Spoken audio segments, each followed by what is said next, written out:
Question है the perimeter of A right triangle is 60 centimetre and it's hypotenuse is 25 centimetre. सबसे पहले right angle triangle बना लेते हैं। ये हो गया right angle triangle A B C. इसकी जो हाइपोटेन्यूज है वो 25 सेंटीमीटर है। इसका मतलब ए सी हमें दिया है 25 सेंटीमीटर, ठीक है। और हमें पेरीमीटर भी दिया है इसका 60 सेंटीमीटर। पेरीमीटर क्या होगा एबीसी का?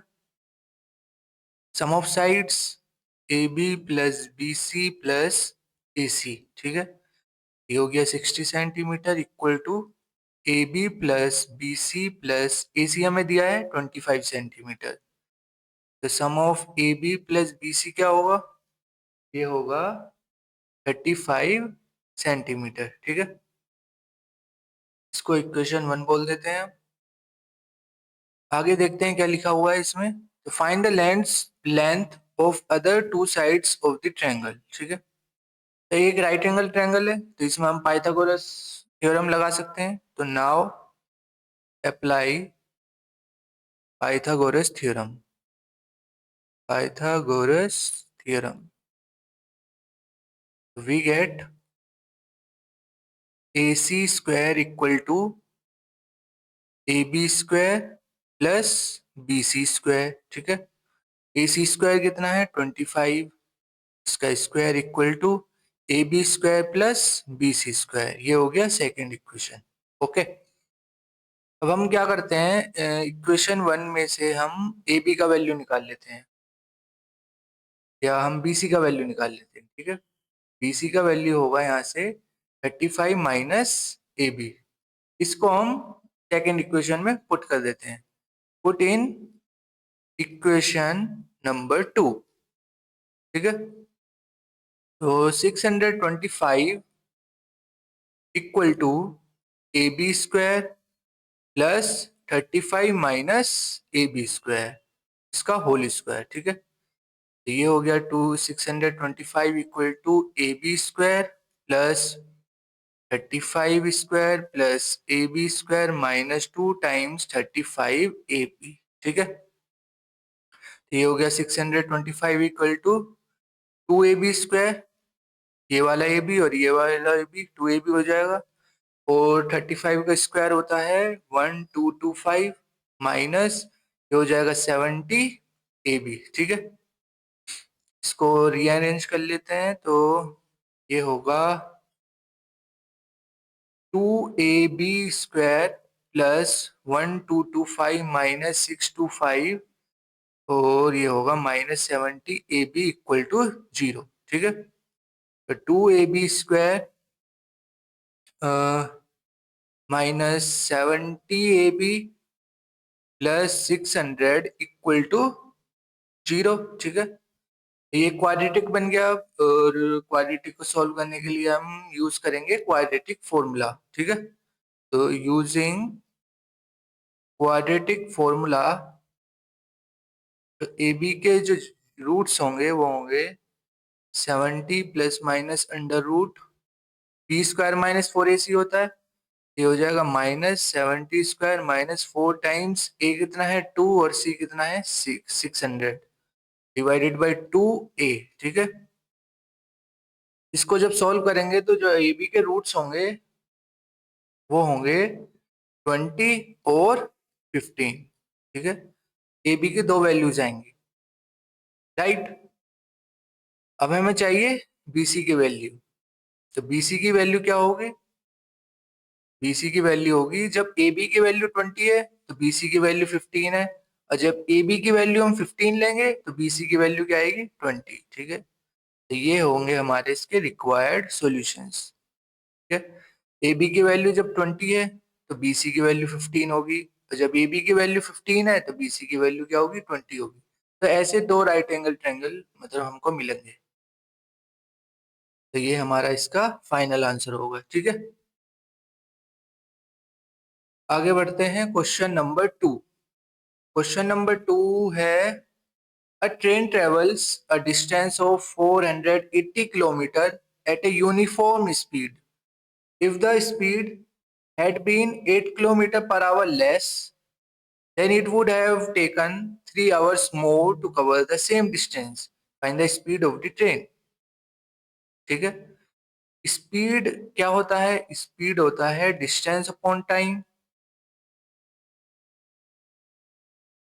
ठीक है, डिस्टेंस हमें दिया हुआ है 480 किलोमीटर, तो डिस्टेंस हो गया 480 किलोमीटर। ठीक है, if the speed had been 8 kilometre less, जब स्पीड 8 किलोमीटर पर आवर कम है, तो it would have taken 3 hours more to cover the same distance.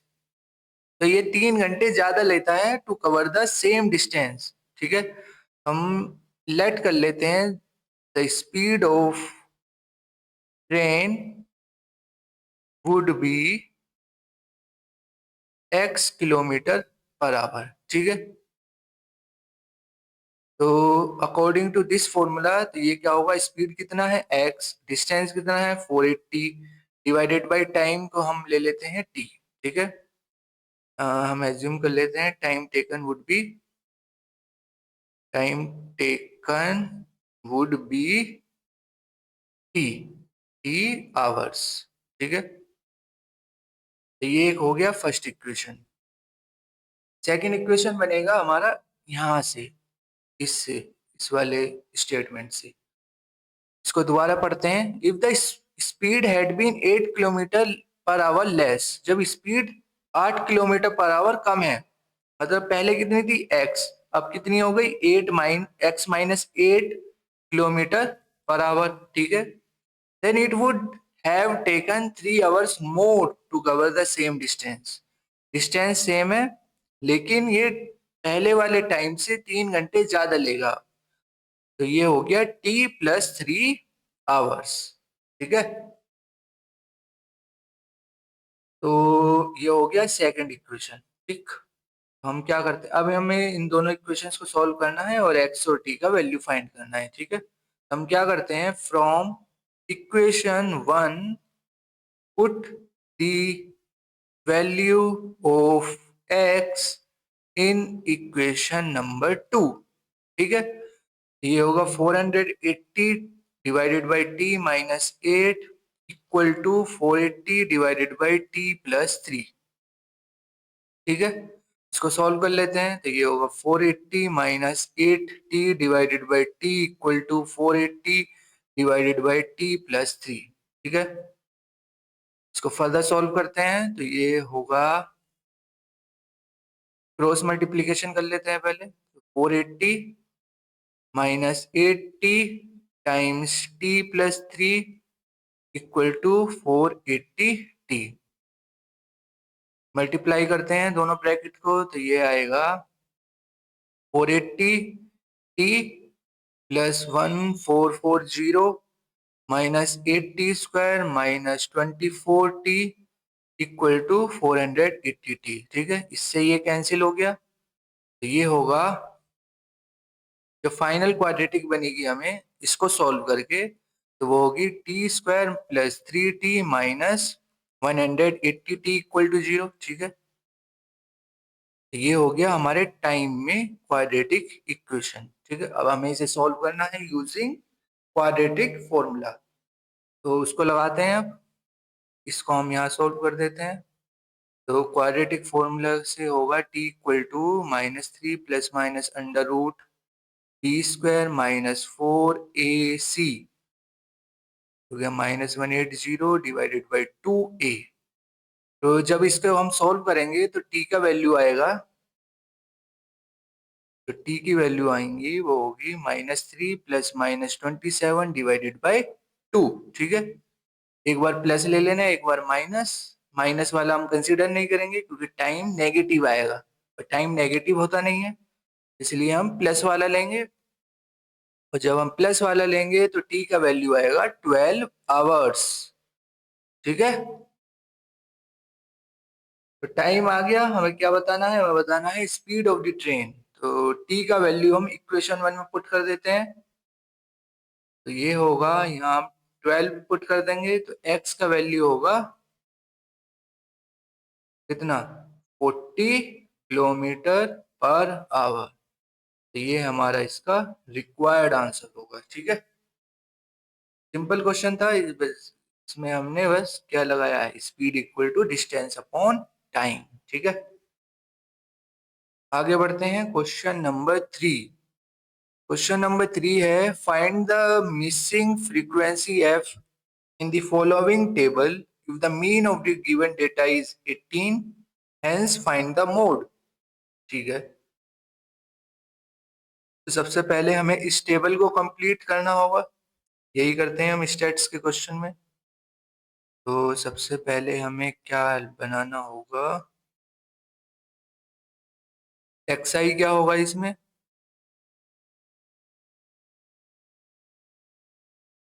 ये हो गया xi का कॉलम और ये हो गया fi xi। ठीक है,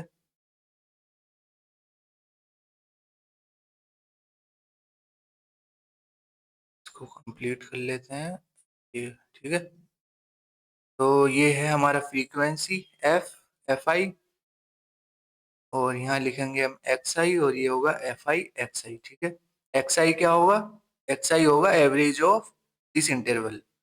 ये होगा 12, ये आएगा 14, ये आएगा 17, ये होगा 18, ये होगा 20, 22, 24। ठीक है, ये हम कैसे निकाल रहे हैं, एवरेज ले रहे हैं हम। 12 प्लस 11 प्लस 13/2, ठीक है, होगा 12। ठीक है, सिमिलरली इसका होगा, इसका इसका इसका इसका। ठीक है, अब हम एफ आई एक्स आई निकाल लेते हैं इन दोनों को मल्टीप्लाई करके। ये होगा 84, ये भी 84 होगा, ये होगा 153 और ये होगा 31, ये आएगा 20f, ये आएगा 110 और ये आएगा 36। ठीक है, इनका सम कर लेते हैं। सम ऑफ एफ आई होगा 34 प्लस एफ और सम ऑफ एफ आई एक्स आई आएगा 558 प्लस 220f।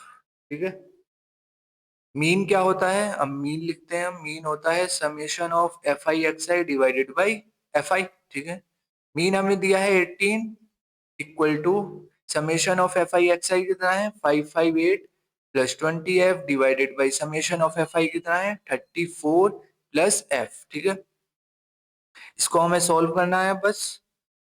मैं डायरेक्ट f का वैल्यू लिख देता हूँ, तो f का वैल्यू आएगा 27। ठीक है, इसको सॉल्व कर लेंगे, आसान है ये। क्रॉस मल्टीप्लीकेशन करके f का वैल्यू आएगा 27। ठीक है, अब हमें निकालना है फाइंड द मोड। मोड भी निकालना है हमें। ठीक है, तो मोड का क्या फॉर्मूला होता है, मोड का फॉर्मूला होता है L plus F1 minus F2 divided by 2 F1 minus F0 minus F2 times H। ठीक है, मोड में सबसे पहले हमें मॉडल क्लास ढूंढनी होती है। मॉडल क्लास होती है जिसकी फ्रीक्वेंसी सबसे ज्यादा है। तो सबसे ज्यादा फ्रीक्वेंसी किसकी है, सबसे ज्यादा इस वाली इंटरवल की फ्रीक्वेंसी है। तो ये हो गया कितना, हम्म, देखो 20 टाइम्स एफ करेंगे तो कितना आएगा, 0, 14, 4 और 1 5, 540 आएगा ये। ठीक है, तो इसको मैं रिप्लेस कर देता हूँ 540 से। ये हो गया 540। ठीक है, तो सबसे ज्यादा फ्रीक्वेंसी किसकी है, ये इस वाली क्लास की। ठीक है, नहीं फ्रीक्वेंसी देखना है ना हमें, तो फ्रीक्वेंसी ये है। तो फ्रीक्वेंसी किसकी है सबसे ज्यादा, 27, इस वाली क्लास की। तो क्लास मॉडल क्लास हो गया इसमें 19 से 21। ठीक है, और इसकी लोअर लिमिट क्या है, एल होता है लोअर लिमिट। तो लोअर लिमिट है इस क्लास का, एल का वैल्यू हो गया 19। ठीक है, वो एच होता है हाइट। ठीक है, हाइट हो है इसका मतलब गैप कितना है इसमें, तो इसमें 2 का गैप है, तो ये हो गया एच हो गया 2। F1 हो गया हमारा इस क्लास का फ्रीक्वेंसी, F0 होता है इस क्लास से ऊपर वाला फ्रीक्वेंसी 13, और F2 होता है इसके नीचे वाला फ्रीक्वेंसी मतलब 5। ठीक है, F1 का वैल्यू पता है, F0, F2, L, H सब पता है हमें। ये सब वैल्यूज इस फॉर्मूले में हमें सब्स्टिट्यूट करनी है और ये होमवर्क है आप लोगों के लिए। और you have to check your answer. जो मोड का वैल्यू आएगा वो होगा 19.77। ठीक है, ये सभी वैल्यूज इस फॉर्मूले में सब्स्टिट्यूट करनी है और चेक करना है जो मोड का वैल्यू होगा वो होगा 19.77। ठीक है, ये अप्रोक्सीमेट है। ओके, ये होमवर्क हो गया है, छोटा सा होमवर्क। बस वैल्यू सब्स्टिट्यूट करनी है और आंसर चेक करना है। ठीक है, आगे बढ़ते हैं क्वेश्चन नंबर 4। क्वेश्चन नंबर 4 है, two ships are sailing in the sea on either side of a light house.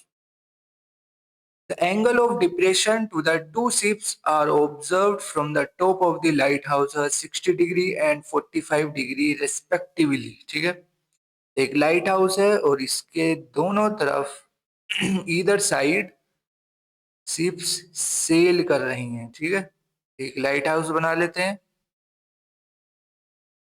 इसके इधर साइड एक शिप है और इसके इधर भी साइड एक शिप है। ठीक है, टॉप से जो एंगल ऑफ डिप्रेशन है इन दोनों शिप्स का वो हमें दिया है 45 डिग्री, 60 डिग्री है और एक है 45 डिग्री। ठीक है,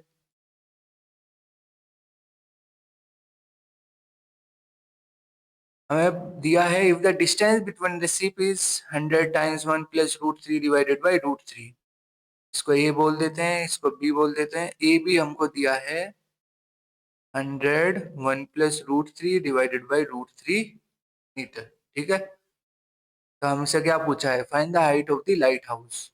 इसको एच बोल देते हैं, हमें एच का वैल्यू बताना है। ओके, ये 60 डिग्री है तो ये 60 होगा। ठीक है, ऑल्टरनेट एंगल्स। ये 45 है तो ये भी 45 होगा। ठीक है, इसको हम ओ बोल देते हैं और ये हो गया डी। ठीक है, तो हम जाते हैं अब राइट एंगल ट्रायंगल डीओबी और डीओए।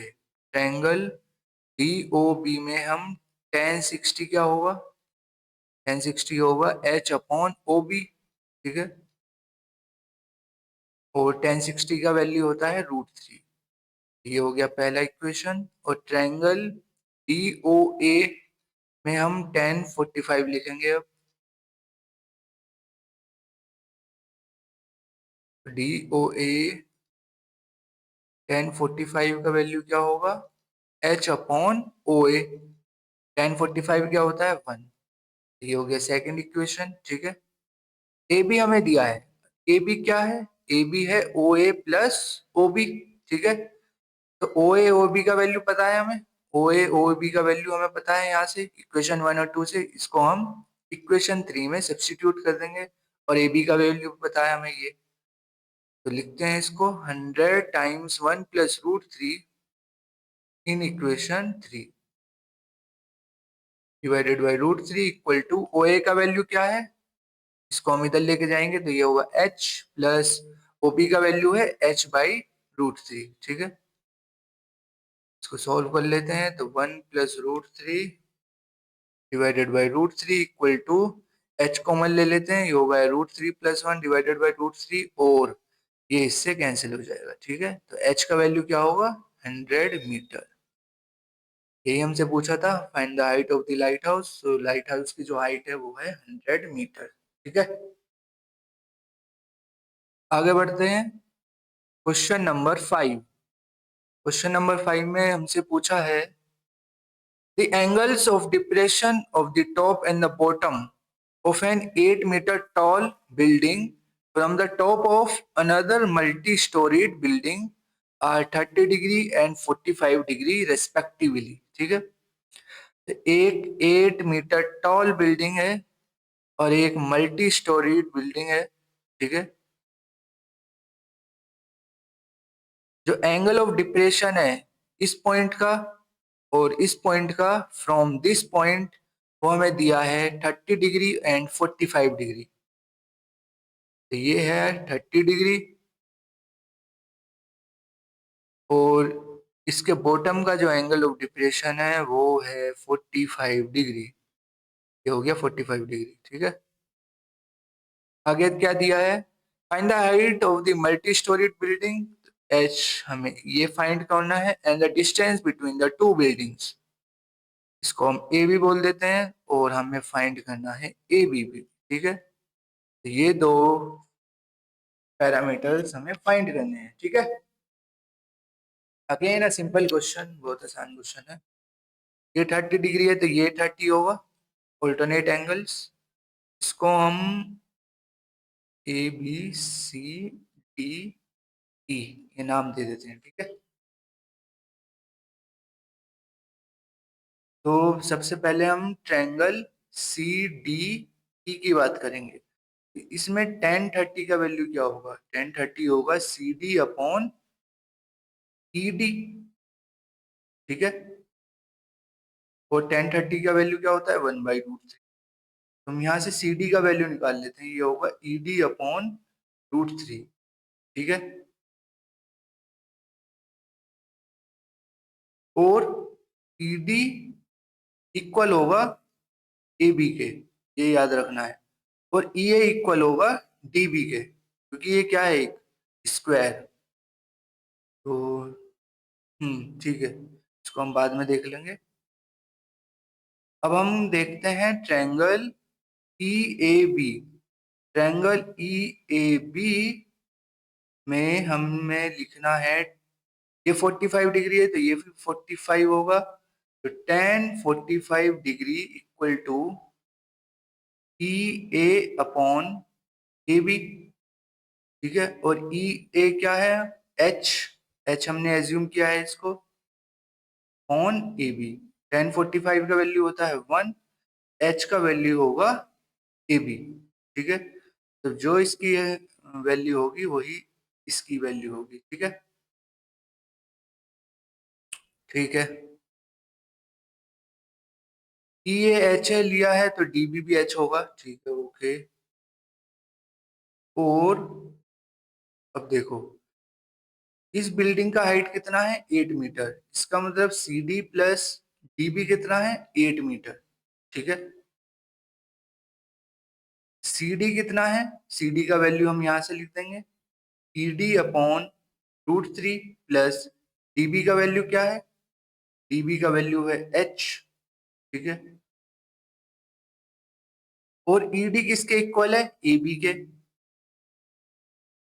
ईडी को हम ए बी से रिप्लेस कर देते हैं, ये होगा A B upon, okay, it is little bit confusing, confusion कर दिया मैंने, चलो इनको सबको हटाते हैं,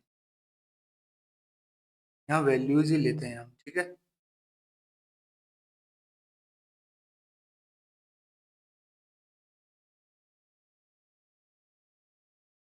हम क्या लेते हैं, इसको x ले लेते हैं, ये x हो गया और ये y हो गया, अब ठीक होगा, ठीक है। तो again triangle C D E, tan 30 का वैल्यू होगा y अपॉन एक्स, हाँ अब सही लग रहा है, ठीक है। तो टेन 30 का वैल्यू क्या होता है, 1/√3, यहाँ से y का वैल्यू क्या आ जाएगा, x/√3, ठीक है।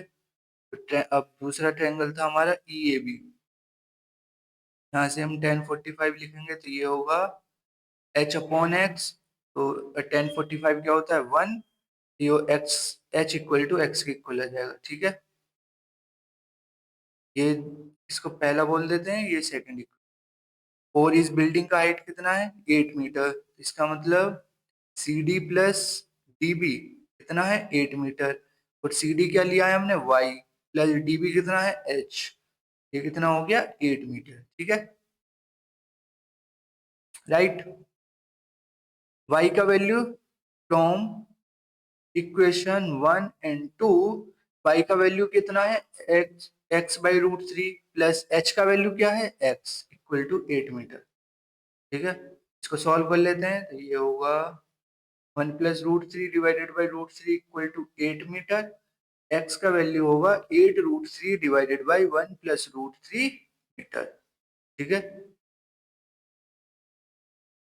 हमें क्या बताना था, x, ये तो हो गया डिस्टेंस बिटवीन टू बिल्डिंग्स, हमें इसकी हाइट भी बतानी है। तो हाइट क्या होगी, height same as the distance between the two buildings, H का वैल्यू भी क्या होगा, ये होगा फ्रॉम इक्वेशन टू, एच का वैल्यू होगा 8√3 डिवाइडेड बाय 1+√3 मीटर। ठीक है, ये होगा हाइट ऑफ बिल्डिंग और ये होगा distance between two buildings, distance between two buildings. ठीक है, तो ये क्वेश्चन हमारा हो गया। आगे बढ़ते हैं, क्वेश्चन नंबर 6। क्वेश्चन नंबर 6 है हमारा, the sum of areas of two square is 52 centimetre square, the difference of their parameter is 8 centimetre. तो दो स्क्वायर बना लेते हैं पहले। एक स्क्वायर ये है जिसकी साइड ए है और दूसरा स्क्वायर है जिसकी साइड बी हम लेट कर रहे हैं। ठीक है, ये ए हो गया, ये बी स्क्वायर हो गया। ठीक है, हमें दिया है जो सम ऑफ एरियाज है दोनों स्क्वायर का वो 52 सेंटीमीटर स्क्वायर है। तो इस वाले स्क्वायर का एरिया क्या होगा, ए स्क्वायर, इस वाले स्क्वायर का एरिया क्या होगा, बी स्क्वायर, और दोनों का सम कितना है 52 centimetre square, and the difference of their parameter is 8 centimetre. तो इस वाले स्क्वायर का पैरामीटर क्या होगा 4a, इस वाले स्क्वायर का पैरामीटर क्या होगा 4b, इन दोनों का डिफरेंस कितना है 8 सेंटीमीटर। ठीक है, यहाँ से हम 4 कॉमन ले लेंगे तो ये a माइनस बी आ जाएगा 2 सेंटीमीटर। ये पहला इक्वेशन हो गया। ये second equation, find the length of the sides of the two squares. तो दो इक्वेशन दो वेरिएबल सोल्व हो जाएगा। ठीक है, हम क्या करते हैं इसमें, यहाँ से हम a का वैल्यू निकाल लेते हैं। a का वैल्यू होगा 2 + b, ये हो गया इक्वेशन नंबर 3। तो put the value of a from equation 3 in equation number 1। ठीक है, तो 2 + b² + b² = 52, ये हो जाएगा, इसको सॉल्व कर लो। 4 + b² + 4b + b² = 52, ये होगा 2b² + 4b माइनस 48 = 0। 2 कॉमन ले लेंगे तो ये हो जाएगा b² + 2b minus 24 = 0। b² + 6 times 4 कितना होता है 24, इसे हम 6b माइनस 4b ऐसे लिख सकते हैं। ठीक है, तो ये होगा b + 6 माइनस 4b + 6 = 0। b का वैल्यू होगा -6 और 4, -6 होगा नहीं क्योंकि साइड्स नेगेटिव होती नहीं, तो b का वैल्यू क्या होगा, b का वैल्यू होगा यहाँ से 4 सेंटीमीटर। ठीक है, इस ये वैल्यू हम इक्वेशन 3 में पुट कर देते हैं। तो पुट इन इक्वेशन 3, तो a का वैल्यू होगा 6 सेंटीमीटर। ठीक है,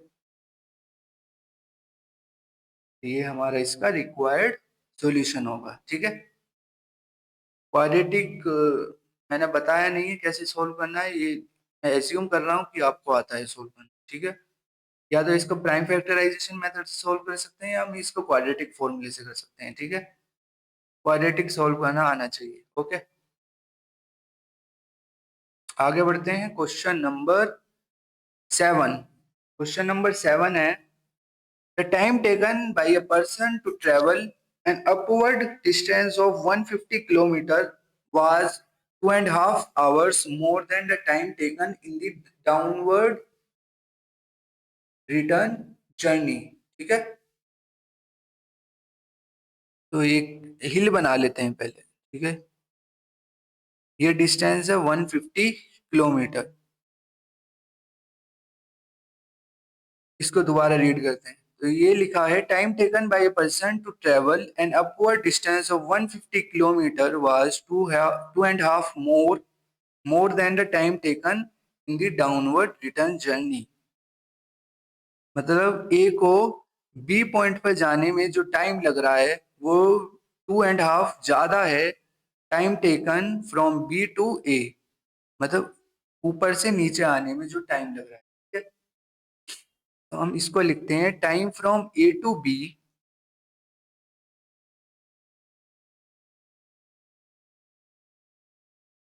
is 2 and 1/2 more than the time taken from B to A. ठीक है, time taken by a person to travel upward distance of 150 kilometre was 2.5 more, ज्यादा है time taken more than the time taken in the downward return journey. A से B जाने में जो time लग रहा है वो 2.5 ज्यादा है time taken from B to A, वापस आने में। ठीक है, एक तो ये हो गया, तो इसको क्या लिख सकते हैं हम, 4 और 5, 2.5 प्लस B to A। ठीक है, time from A to B is 2.5 plus time from B to A। इसको हम इक्वेशन 1 बोल देते हैं। आगे देखते हैं क्या लिखा हुआ है। तो आगे लिखा है, if he return at a speed of 10 kilometre per hour more than the speed while going up. मतलब जब ये ऊपर जा रहा था, इसकी जो स्पीड, लेट हम A to B ले लेते हैं। ठीक है, और जब ये नीचे आएगा इसकी स्पीड होगी B to A। ठीक है, तो हमें दिया है, if he return at a speed of 10 kilometre more than the speed while going up. ठीक है, तो जितनी स्पीड से ये ऊपर जा रहा था और जितनी स्पीड से नीचे आ रहा है, नीचे आने की स्पीड 10 किलोमीटर ज्यादा है ऊपर जाने की स्पीड से। समझ में आया ना? इसका मतलब क्या हुआ, वी बी ए ज्यादा है वी ए बी से, कितना, 10 किलोमीटर पर आवर। ठीक है, ये लिखा है ना, if he return at a speed of 10 kilometre per hour more, ज्यादा स्पीड से वो रिटर्न कर रहा है 10 kilometre, then the speed of while going up, जब वो ऊपर जा रहा था, ऊपर जाने से 10 किलोमीटर ज्यादा स्पीड से वो नीचे आ रहा है। ठीक है, ये हो गया दूसरा इक्वेशन। हमें बताना है find the speeds in each direction. हमें वी ए बी और वी बी ए फाइंड करना है। ठीक है, तो फॉर्मूला पता है हमें, speed equal to distance upon time. ठीक है, तो एक बार ऊपर वाले के लिए लगा देते हैं, एक बार नीचे वाले के लिए लगा देते हैं। तो speed from A to B equal to distance तो हमारा सेम ही रहेगा 150, time from A to B, और एक हो जाएगा from B to A equal to 150 divided by T from B to A. ठीक है, अब हमें इनका रिलेशन देखना है। ठीक है, तो हमें क्या क्या दिया है, ये है ये। तो हम सेकंड इक्वेशन से क्या करते हैं, वी बी ए को 10 प्लस वी ए बी लिख देते हैं, और क्या करना है इसमें,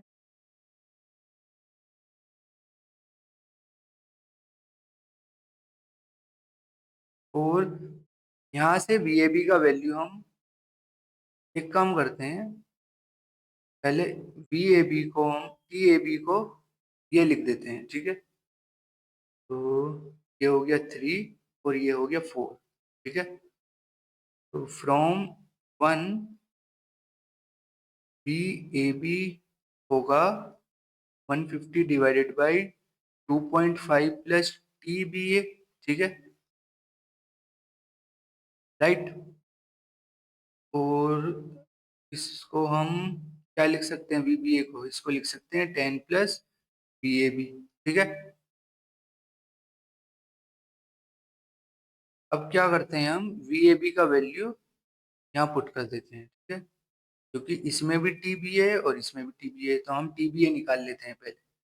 वी ए बी का वैल्यू हम याद रख सकते हैं, तो ये होगा 10 plus 150 divided by 2.5 plus T B A equal to 150 divided by T to B A. ठीक है, इसके लिए हमें एक और स्लाइड चाहिए। Okay, no more slides, add कर लेते हैं पहले।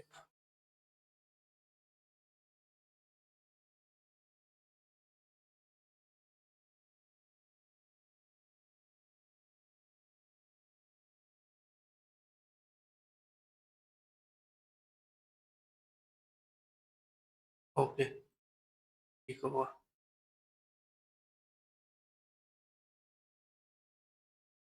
तो हम यहाँ थे। ठीक है, अब हमें इस इक्वेशन को सॉल्व करना है, ठीक है। इसको हम नेक्स्ट स्लाइड पे लिख लेते हैं। 10 ये है 10 plus 150 divided by 2.5 plus T2BA,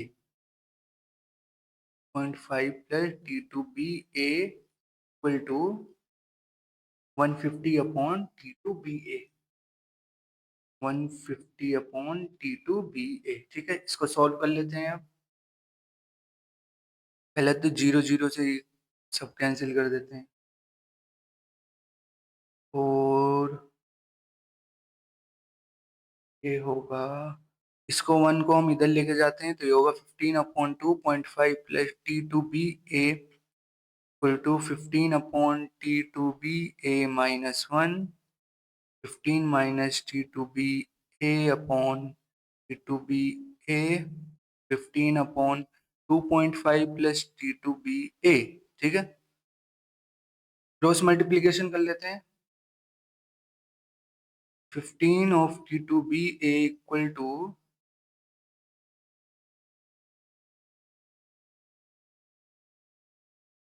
ये होगा 15 minus T2BA times 2.5 plus T2BA, ठीक है। यहाँ से जो इसको सॉल्व करेंगे, जो क्वाड्रेटिक बनेगा T2BA में, वो होगा 2T2BA square plus 5 times T2BA minus 75 equal to 0, ठीक है। इसको हमें कैसे सॉल्व करना है? क्वाड्रेटिक फॉर्मूला, तो क्वाड्रेटिक फॉर्मूला लगा देते हैं। तो T2BA होगा -5 plus minus under root 25 plus 600 divided by 4। Direct कर रहा हूँ मैं, इसको आप खुद सोल्व कर सकते हैं, ठीक है। इसको बताने की कोई जरूरत ही नहीं है।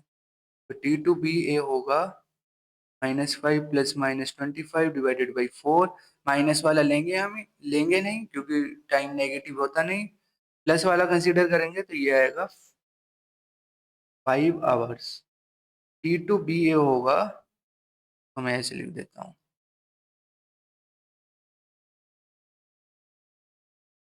तो होगा -5 plus 25 divided by 4, 20 divided by 4, तो ये आ जाएगा 5 आवर्स, ठीक है। तो फ्रॉम T2BA टाइम कितना लग रहा है? 5 आवर्स। तो T2BA क्या है? डाउन, जब वो नीचे आ रहा है तो उसे टाइम लग रहा है 5 आवर्स, ठीक है। तो जब वो ऊपर जा रहा था तो उसको टाइम कितना लगेगा? यहाँ रख देते हैं 5, तो ये होगा कितना? 7.5 आवर्स, ठीक है। हमें बताना है स्पीड इन ईच डायरेक्शन। तो VAB तो यहाँ से मिलेगा, और VBA हमें यहाँ से मिल जाएगा, ठीक है। VAB का वैल्यू रख देंगे हम यहाँ से, तो VBA मिल जाएगा 150 अपॉन 2.5 प्लस TBA कितना है? TBA है 5, 7.5,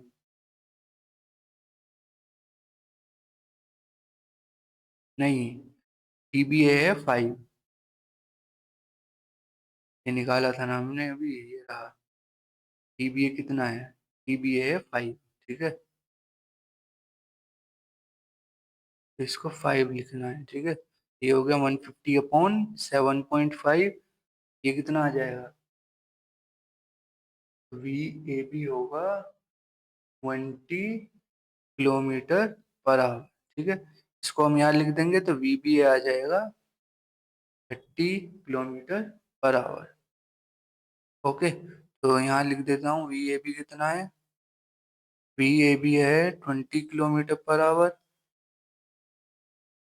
20 किलोमीटर पर आवर, और VBA है 30 किलोमीटर पर आवर, ठीक है। तो ये हमारा इसका रिक्वायर्ड आंसर होगा, ठीक है। थोड़ा लेंदी है लेकिन आसान भी है, ओके। आगे बढ़ते हैं, क्वेश्चन नंबर 8। क्वेश्चन नंबर 8 है, prove that a line drawn parallel to one side of a triangle intersect the other two sides in distinct points, divides the other two sides in the same ratio. Hence in the given figure prove that, proof क्या करना है, am upon mb equal to an upon nd, ठीक है, where lm parallel है इसके और ln parallel है cd के, ठीक है। प्रूफ देखते हैं इसका क्या होगा। सिंपल क्वेश्चन है from NCERT based.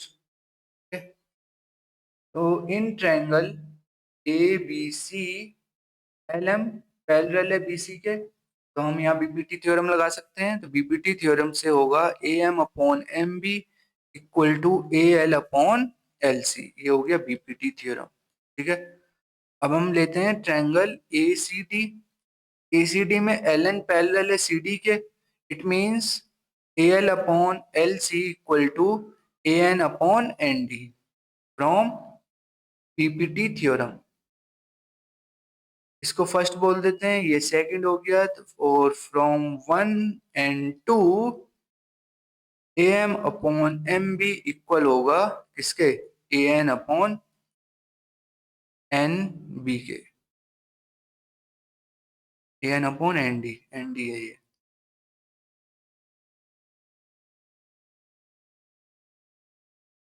A N upon N D, ठीक है। ये हो गया हमारा इसका प्रूफ, सिंपल सा प्रूफ है। पीपीटी थ्योरम का यूज कर रहे हैं बस इसमें हम, इसमें, ठीक है।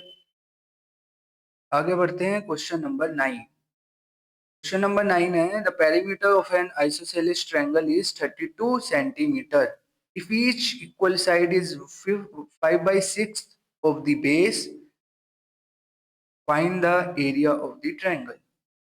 एक आइसोसेलेस ट्रायंगल बना लेते हैं, और आइसोसेलेस ट्रायंगल की हमें प्रॉपर्टी पता है, इसकी दो साइड्स इक्वल होती हैं, ठीक है। ये इक्वल हो गए, डैश कर देता हूँ, ठीक है।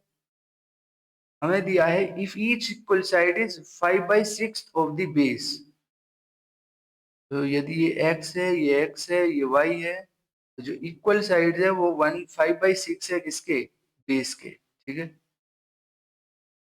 एक तो रिलेशन ये हो गया। एक पेरीमीटर भी हमें दिया है कितना, 32। पेरीमीटर क्या होगा, x plus Y sum of all sides, ये होगा 2x plus Y 32। 32 equal to x का वैल्यू हम यहाँ से पुट कर देते हैं, ये होगा 2 टाइम्स 5/6 y प्लस वाई से कट हो गया 3। 32 equal to 8y divided by 3 4। y का वैल्यू क्या होगा, 12 सेंटीमीटर, ठीक है। x का वैल्यू क्या हो जाएगा, 10 सेंटीमीटर, ठीक है। साइड्स तो आ गई, अब हमें बताना है एरिया। एरिया कैसे निकालेंगे, यूजिंग हीरन्स फॉर्मूला। ये क्या होता है, under root S of S minus A S minus B S minus C, ठीक है। और एस क्या होता है, semi perimeter A plus B plus C divided by 2। तो ये कितना हो जाएगा, 10 plus divide plus 12 divided by 2, तो ये आ जाएगा है ना 20। 32 डिवाइडेड बाई 2 16 आ जाएगा, 16 सेंटीमीटर, ठीक है। एरिया ऑफ ट्रायंगल क्या होगा, अंडर रूट 16 ऑफ 16 माइनस ए का वैल्यू है 10, 16 माइनस 10 16 माइनस 12, ठीक है। तो ये आएगा under root 16 plus 6 plus 6 plus 4, तो ये कितना आ जाएगा, ये आएगा जब हम इसे सोल्व करेंगे तो ये आ जाएगा 4 प्लस 6 प्लस 2 या 24 और 2 कितना होता है 48 सेंटीमीटर स्क्वायर। ये हमारा इसका रिक्वायर्ड आंसर होगा, ओके। आगे देखते हैं क्या है। Thank you, okay. तो इस वीडियो में केवल 9 क्वेश्चंस थे जो हमने पूरे कर लिए, आई होप समझ में आए होंगे। Till then bye, thank you.